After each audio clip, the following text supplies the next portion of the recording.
Welcome to the Beantown Beatdown. Matthew Burris. James Thomas. And, well, first and foremost, we're back over at my place here in the basement where That's right. we got our first start. Yeah, it's like going back to our roots, basically. Yep, we are. And also, we're debuting our new drink here, Smith & Forge Hard Cider. Actually, it's been out for a year, but I've been dying to get my hands on it. I tried it last night while watching Empire, and it is good. Awesome. Cheers to that. Cheers. Tell me, what do you think? Oh, fantastic. Yeah. Oh, you like it? Yeah. It's, a little strong on the aftertaste, but, what is it? Yeah, well, they say it's made strong, it's in the tradition of what hard cider used to be back in the day. So. Right. Yeah. All right, so let's get into it. Let's get into some headlines. Mm-hmm. First and foremost, the UFC, as we already know, has some celebrity stock owners because of WME, William Morrison Enterprise, I think it's called, or whatever the E stands for. Okay. But they represent celebrities, and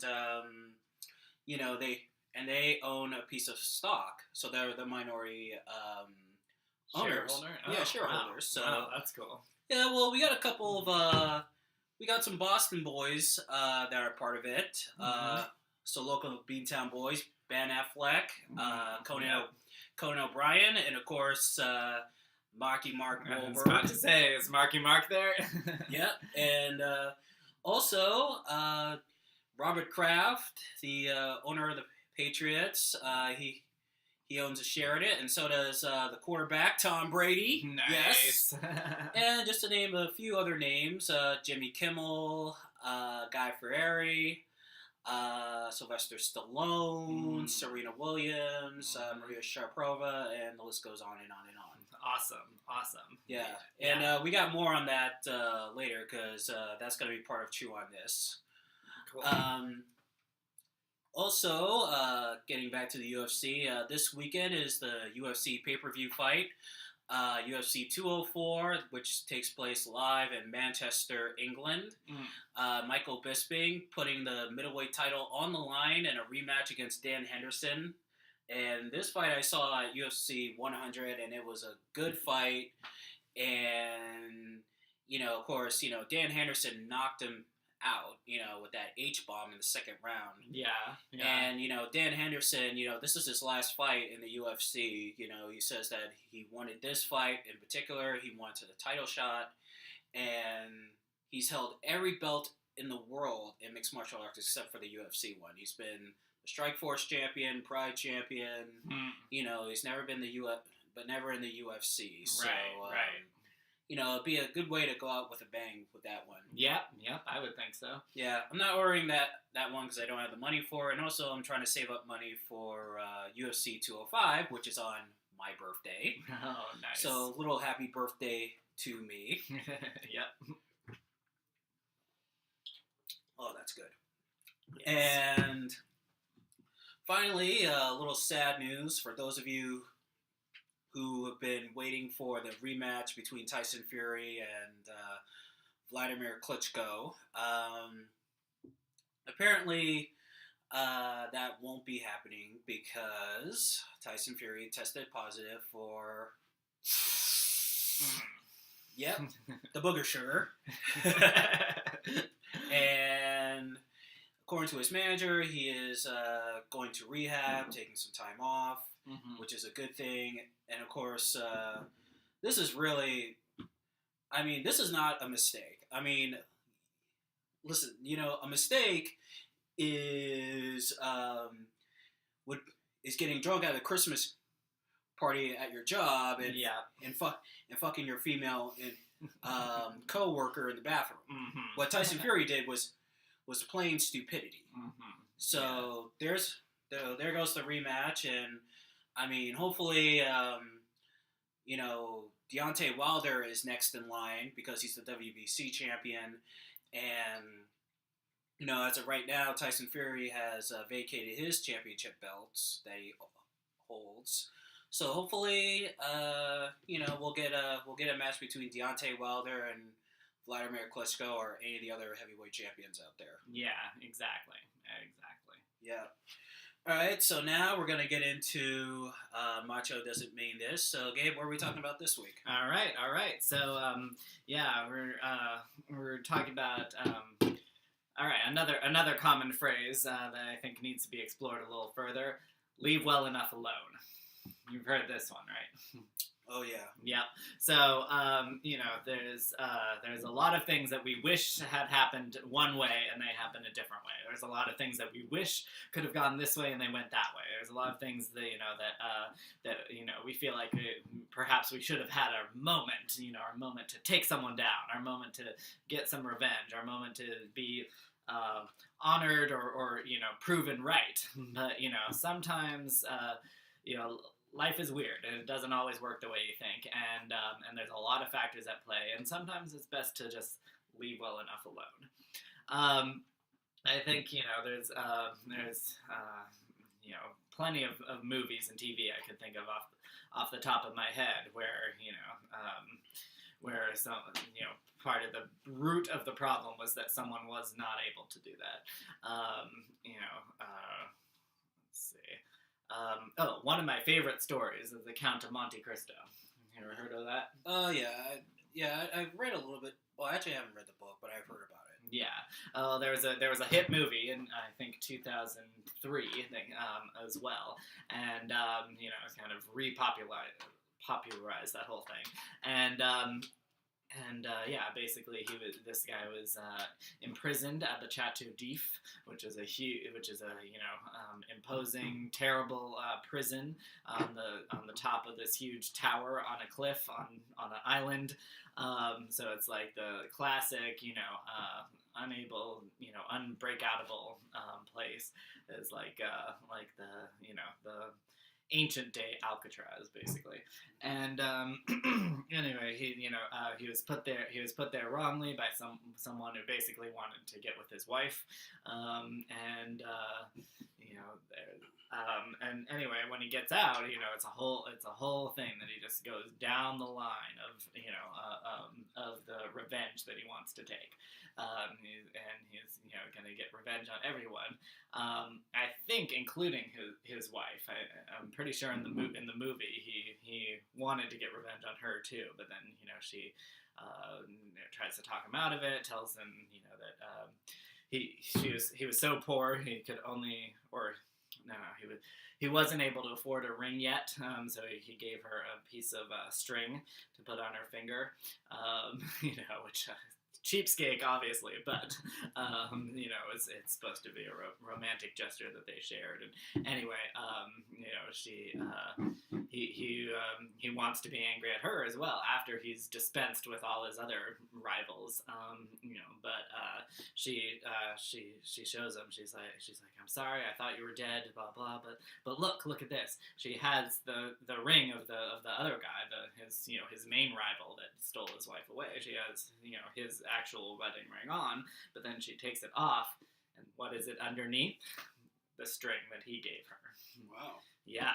So she says, I never actually took it off my finger, even when I had his ring over it.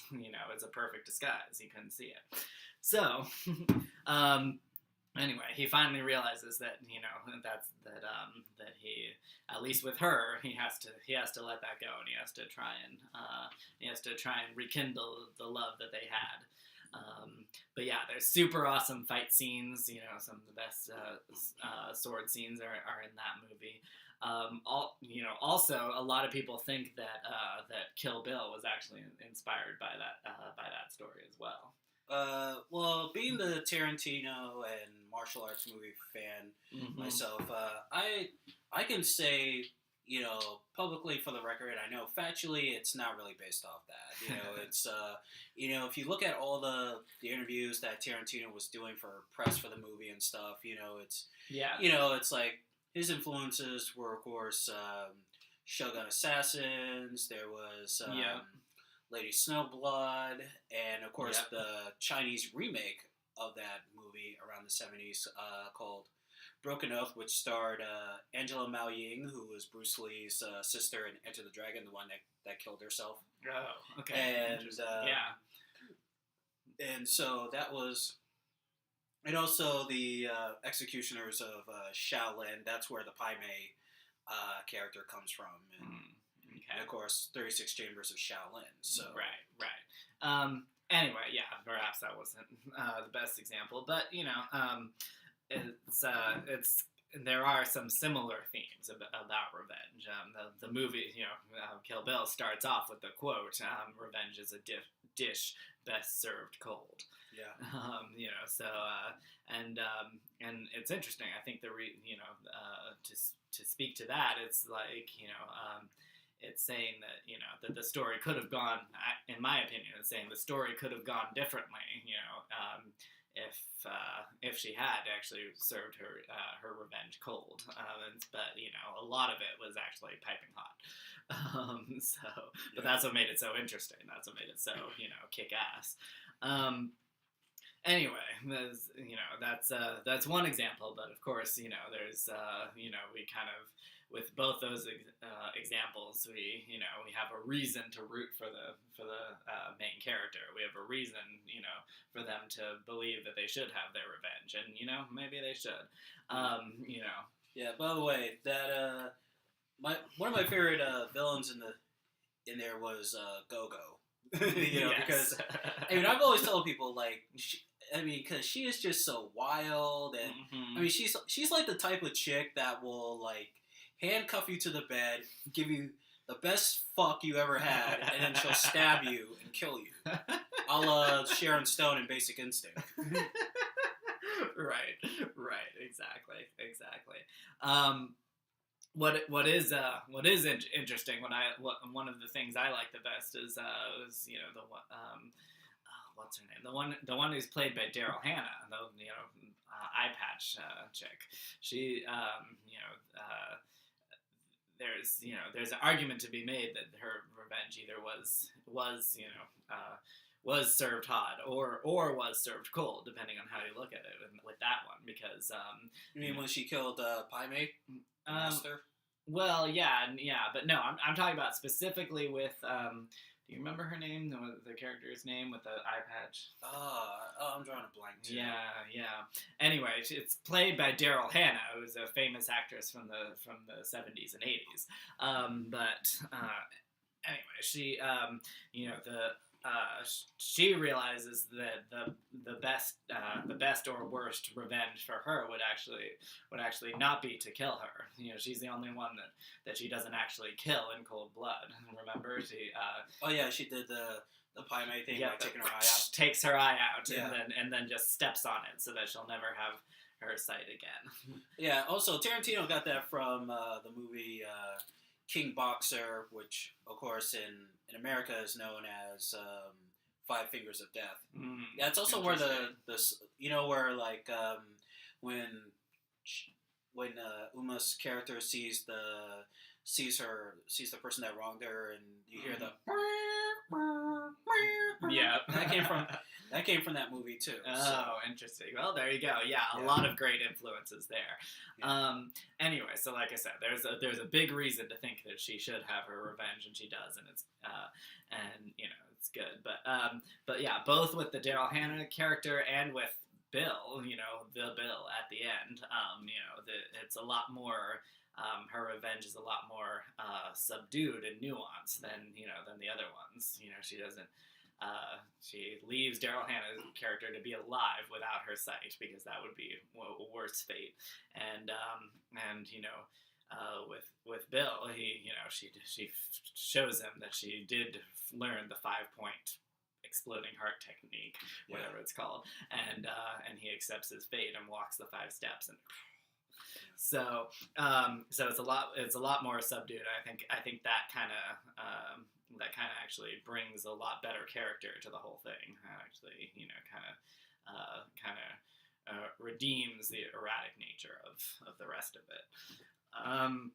But anyway, so there's that. A better example might be of leaving. Should have left well enough alone. Might be Breaking Bad, one of my favorite shows. Have you watched Breaking Bad? A little bit of it. A little bit. Anyway,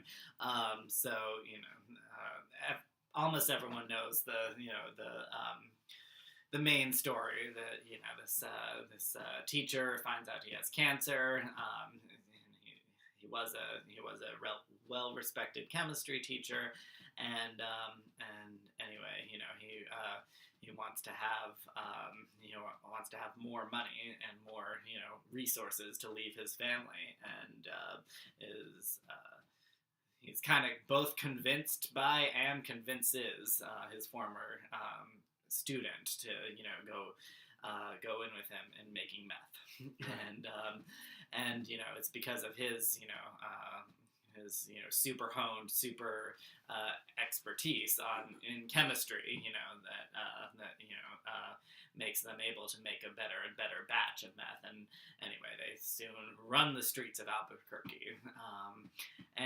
But there's basically most of the whole middle of the series is him not being able to leave well enough alone. Him saying. At first, when they're gonna get a shitty payout, he tells Jesse Pinkman, I'm risking all of this, it might be nothing to you, and he's basically putting him down. You're an outlaw anyway, but me, this is a huge risk for me, and so it's not worth it for this payout. We're gonna have to do better. So that initial response is justified, but basically throughout the whole series, it just gets more and more and more of that. It's still not enough when they figure out the perfect formula to make the blue crystals, and it's a whole thing, and everyone wants their product versus everyone else's. And anyway, he argues with there's a crooked lawyer that helps them out, and in fact the new show Better Call Saul is all about that. But anyway, it's this whole thing where eventually even that's not enough. He has this huge pile of money, but because they have to split it, into pieces for different middlemen, he nitpicks every detail, and he's like, why do I have to give this to them? Why do I have to give that to them? Why do I have to give that to them? And anyway, even though you have a huge pile of just thousands or eventually millions of dollars, he couldn't leave well enough alone. That's not enough. He wants to have, multiple millions to leave his family. And yeah, basically it comes close to destroying everything he held dear, and his wife almost leaves him when she finds out, but then eventually as an accomplice, they open that fake dry cleaners to launder the money. I'm probably spoiling for you now. No, it's okay. I never really watched the show, so it's I think it's fantastic. I think you would like it if you did get into it. But the point is, he's a perfect example of not being able to leave well enough alone. He always argues over every dollar, and eventually he's left with only a barrel drum filled with money, and he has to get it from the place where they were cooking, which is all the way out in the desert, back to the house. And anyways, there's this one classic scene where he's just rolling this oil drum full of money, through the desert, and because that's the only thing that he can do left. And so, one of my best friends, when we were watching that together, he said, Walter White might not be religious, but he does have a God, and he's now, rolling that God through the desert. Yeah. Yeah, that's that's pretty good. Yeah. So anyway, that's the perfect example, and he comes damn close to ruining everyone's life because of all this, and yeah, it was pretty much because he couldn't leave well enough alone. They had a great thing going, but he had to keep pushing it. Every mob boss they end up being under, they have some sort of falling out with. Kind of like on the show Weeds, too. Same thing. Yeah, true. Also, speaking of TV shows, I've been, I've really been watching the new season of American Horror Story, My Roanoke Romance, and it is good. Yeah. It is good, man. And Lady Gaga's part, like, I think she didn't show up to, like, the second episode, and she was, like, she had, like, blood covering her mouth. I thought she was like a demon or something. Well, it turns out she is, because to make a long story short about the synopsis, it's about a couple that moves in to a house in North Carolina, and it's haunted by the first settlers, colony from England during I think it was like during the Civil War. Okay. Or Revolutionary War. So just to be clear, she was also on Hotel, the one that everyone was talking about last year. So you're saying that she's come back onto a different season now? Yeah, she plays the Butcher. She's the one who's like like a demon from hell or something, and she's like a demon from hell, and she gets... Wasn't she that Oh, she was a vampire on the other one, right? Yeah. And, and there have been, and the episodes that she's been in, like, she hasn't really spoken. She hasn't said a word until, like, she did last night's episode. Okay, gotcha. And that to me, that was great, because there's a saying in acting, and, of course, you're going to know this because you have an acting role, too. Yeah. They say in acting, never state what you can imply. So it's like, she's... Right.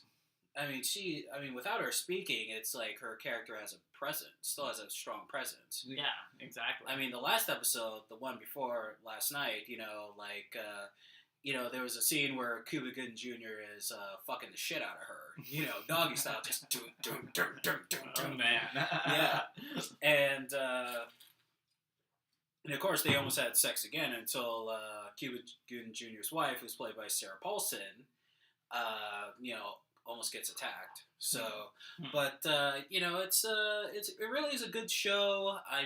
Almost as good as the Hotel series, which by the way is out on DVD and Blu-ray now, and I'm gonna try and get that sometime.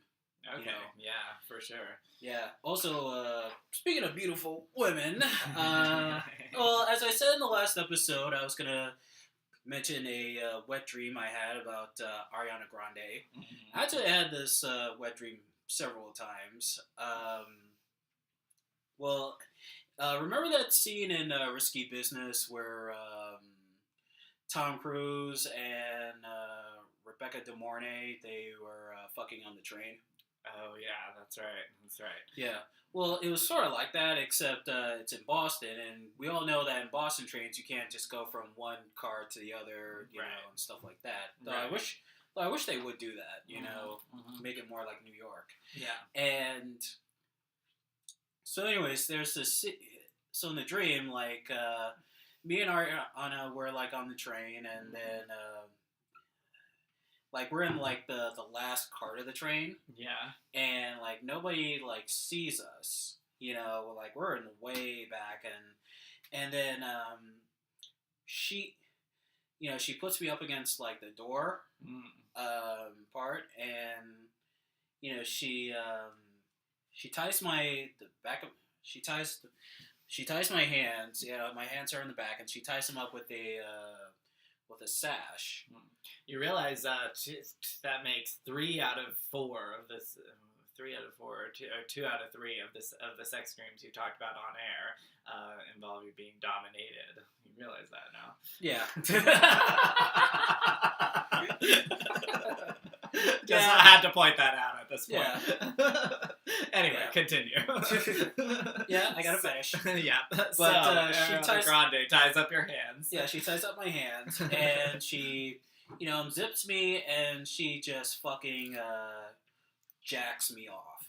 She gives me a great hand job. Mm-hmm.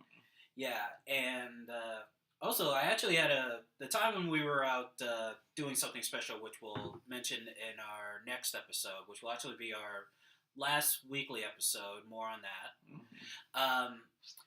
Yeah, because I spent the night over at your house, and I had this dream while I was sleeping on your couch that Ariana Grande was like making some like pasta in your kitchen, and then I went over to her and we did it right on the table, that little wooden table that you guys use in the kitchen. That complete rickety thing. Yeah, like I put her on there, and I had her legs up in the air, and I'm just like fucking her, and just and she's like and then finally, boom! As I'm about to come, it just breaks. Oh my god! Yeah. Wow. Yeah. Oh yeah, it was a pretty nice dream. It sounds like it.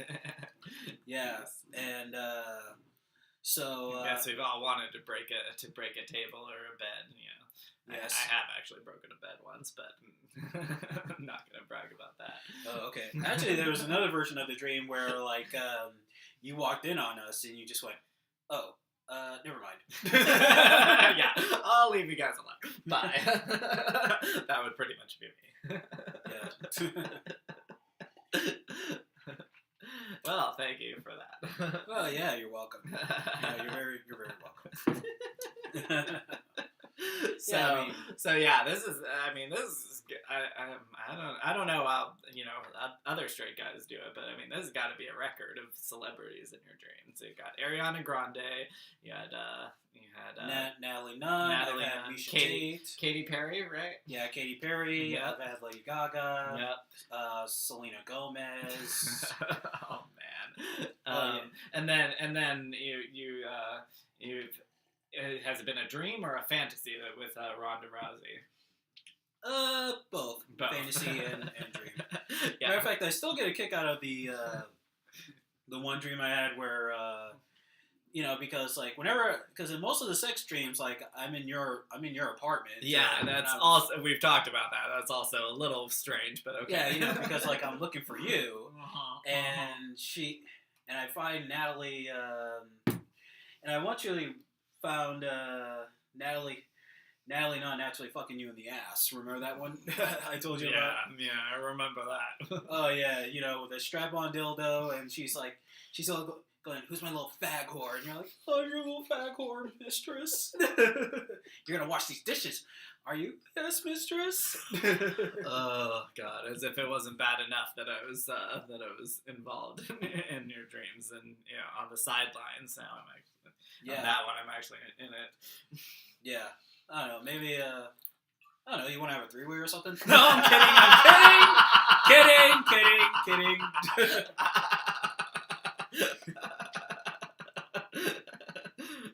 It would be something to crash off the bucket list, I'm sure. Yeah. Yeah. Yeah, anyway, you can tell fun times. Yeah, you can tell the alcohol is getting to us. Yes. All right, so now it's time for Chew on This. Mm-hmm. And as we mentioned before, there's a lot of celebrity minor shareholders in the UFC now. Right.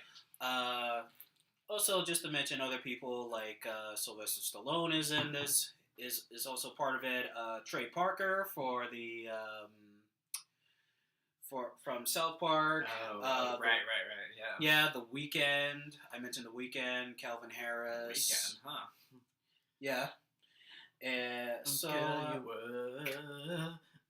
Earned it.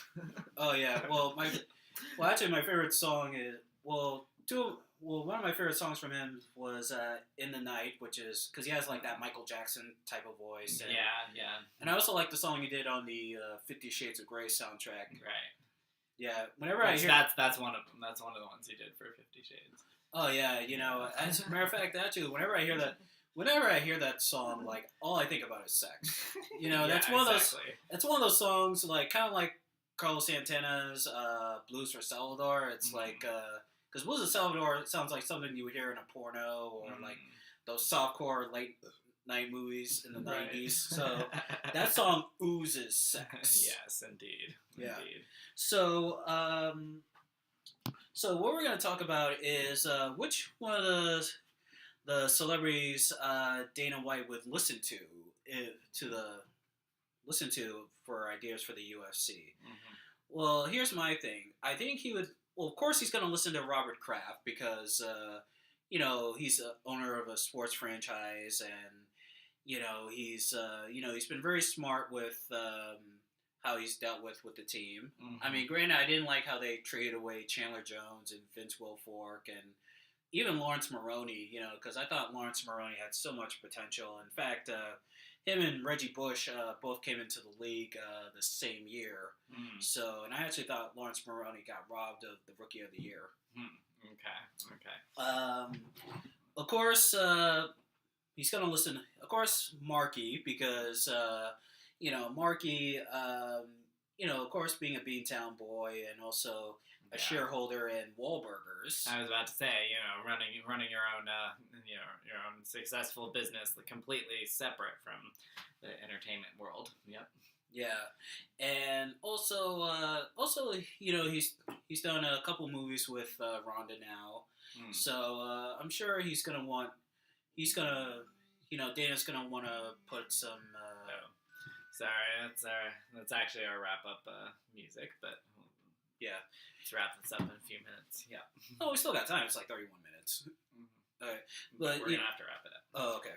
Well, he's gonna want to listen to Marky. Yeah. Tom Brady, of course, because actually Tom Brady's cousin is actually a matchmaker in the UFC. Oh, okay. There you go. Serena Williams, maybe because she's a female athlete. And last but not least, I think he's definitely going to want to listen to Anthony Kiedis from Red Hot Chili Peppers because Anthony Kiedis is also a shareholder in that, and he's a huge fan of the UFC. He's always sung its high praises and stuff. So of course he's going to want to listen to. I'm sure he's going to want to listen to Anthony Kiedis. I'm looking at you texted me the list of all the celebrities that are involved. Let's see. So I think I think he might have a little bit of the ear from Tyler Perry as well. Tyler Perry does have his own, even though it's not completely movie and entertainment based, he does have his own brand, that he's worked on over the years, and of course, that's got to mean something,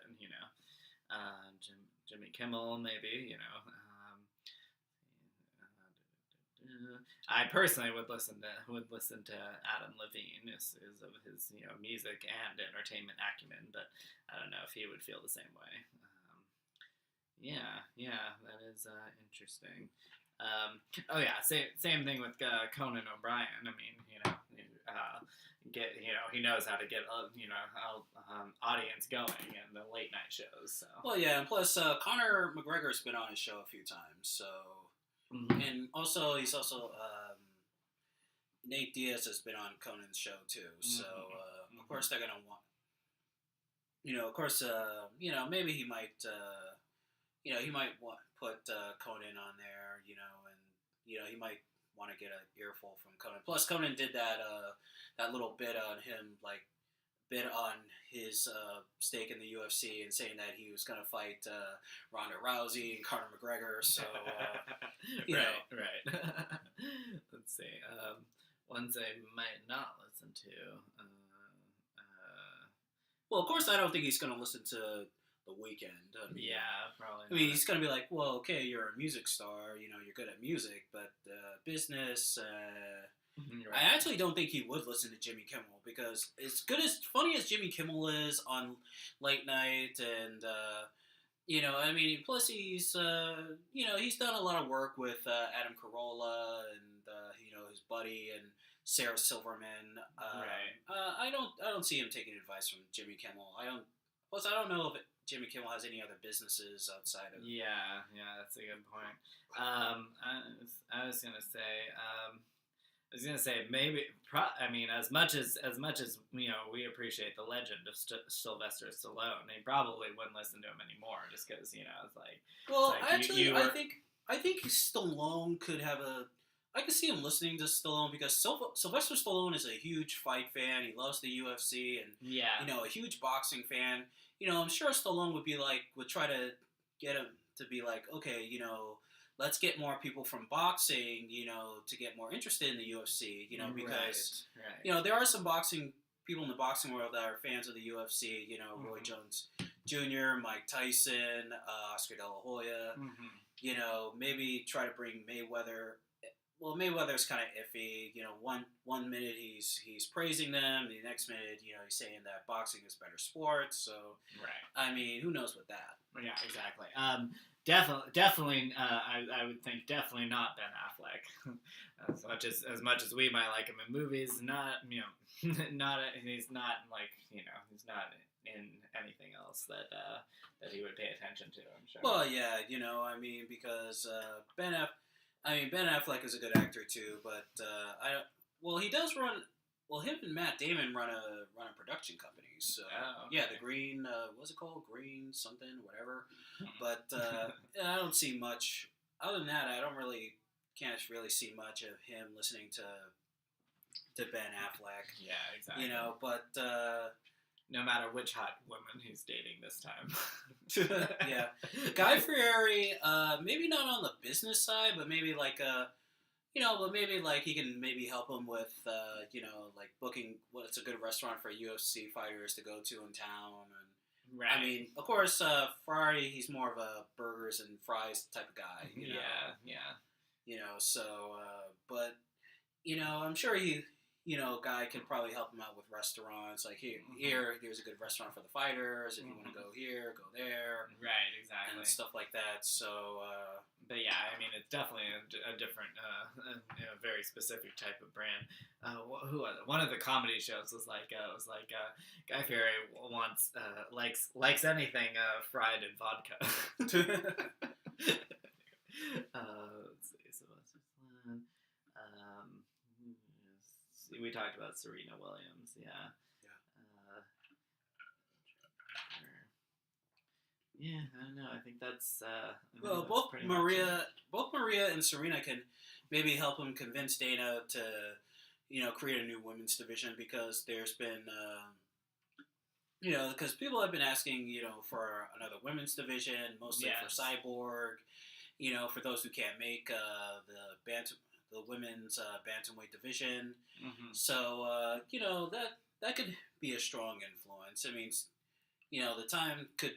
I mean, maybe next year, we could possibly see another women's division. Yeah, exactly. Don't see him taking any advice from Cam Newton because Cam Newton is just a football player. So right, exactly. And I know that you're the diehard fan and you've called it suicide mission without him, but honestly I don't think Tom Brady actually brings that much to the table in this respect. Really? I mean, even with his cousin, he's got the following, yes, but besides that, I don't know. Yeah. Well, man. Well, I think. I mean, if it's about how to build a following and how to build a personality presence, then maybe yes. But what else? Otherwise, what else would it give him? Well, Tom Brady could also maybe give a motivational speech to some of the fighters. I mean, him being a 4-time Super Bowl champion and broken the records of Brett Favre, John Elway, and Joe Montana. He's right. Of course, and plus it'd be another Boston person. Dana being from Massachusetts and actually growing up in the south side of Boston, he's gonna want some more Boston. Well, Brady's not a Boston guy, but he does live in the Commonwealth, which by the way, I really got to track down because I really would like to meet them in person. Right. Yeah, so of course he's gonna want some Boston people around. That's why I said he'll most likely listen to Robert Kraft and Conan and Markey and Tom Brady. So yeah, exactly. This might have to be the last thing we talk about, but did I tell you that I actually got to present a picture from the duck boats to one of the Bruins? no shit. Yes. Yeah. I wish I remembered his name. Cameron someone. Anyway, he was on with his wife and his beautiful blonde wife, their young child. And I was working for the company that takes the pictures before you get on and off. And yeah. Anyway, so one of the drivers, the duck boat drivers, was like, "Oh my God, that's Cameron." And I was I'm like, "Who? What?" From the Bruins. And anyway. Oh, wait, was this one when they won the Stanley Cup, or? It was 3 years ago. It was 2013, so a little far off from that, but. That must have been after then. Yeah, exactly. But anyway, so it was a good picture of the two of them, but of course, unfortunately, their child was a squirmy mess and it didn't work out. But they're still athletic royalty and whatever. And so anyway, I went up to them with the normally we try and sell the pictures to people. I have this whole packet with a thing and a magnet they can put on the fridge. But anyway, I went up to them and I just held it out and I was like, "On behalf of Boston Duck Tours, we present you with the picture. Thank you for not your service, but thank you for your playing." Yeah. Also, you said Suicide Mission. Operation Suicide Mission I would say it was a success. I would say an A-. We won 3 out of 4 games. Yep, so, that's pretty damn good. Yep, and we got the Cleveland Browns on Sunday. We're gonna go out to Cleveland for that. That should be an easy game for us to win. Mm-hmm. And of course, that's gonna be Brady's first game back. So now I'm starting to have a little more confidence that we'll make the playoffs this year. All right, cheers to that. Yep. And we're gonna end it right there. Tune in for our episode. Like next week, like I said, it's gonna be we got a huge announcement on that, and stay tuned for it. All right.